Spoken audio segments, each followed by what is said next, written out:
King County is on the verge of finalizing a deal to put a voter-approved crisis care center on Capitol Hill in Seattle. That center would treat people with drug and mental health needs. But people who live and work in the area suggest the county has failed to discuss security concerns and the proximity of the planned center to schools and other businesses. KOMO senior reporter Chris Daniels is live tonight with news of potential legal action and what the county is saying about it. Chris.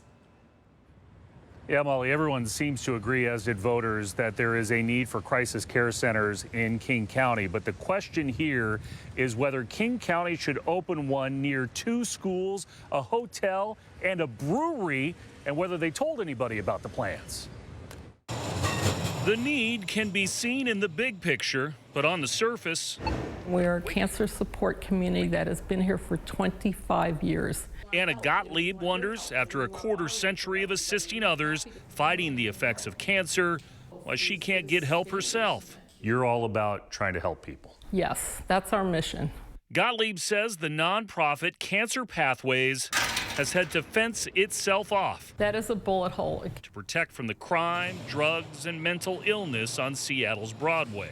We had to put in our own gate last year. And now she says King County wants to bring more of that to her front porch with a 24/7 crisis care center in the old polyclinic building. You're across the street, and the county hasn't come to you and said, hey, we want to put this here? Never, never. And the mayor's office, nobody has reached out to us. The taxpayer finance treatment facility would also be across the street from a brewery, numerous bars, a hotel, and Seattle University, and next to a Whole Foods that mysteriously and abruptly closed its doors.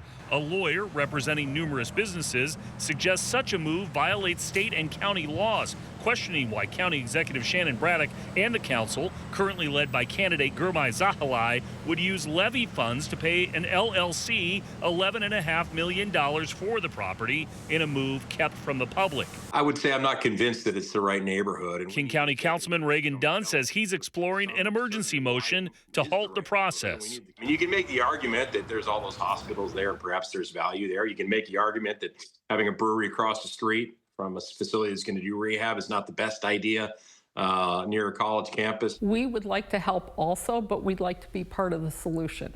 And nobody's come to us. Gottlieb says she's just asking to slow things down after weathering this crisis outside her front door. Some of the concern in this particular issue is that King County's Department of Community and Health Services would be in charge of all of this. There was just a recent audit showing that that department had potentially wasted tens of millions of dollars by handing over money to community programs with any sort of oversight involved. Now, I did get a statement from the acting King County executive, Shannon Braddock, whose office says that it has engaged with the community and the current behavioral health system is inadequate for the needs in this community. That's the story for now. We'll stay on top of it in Seattle. I'm Chris Daniels, KOMO News. Chris.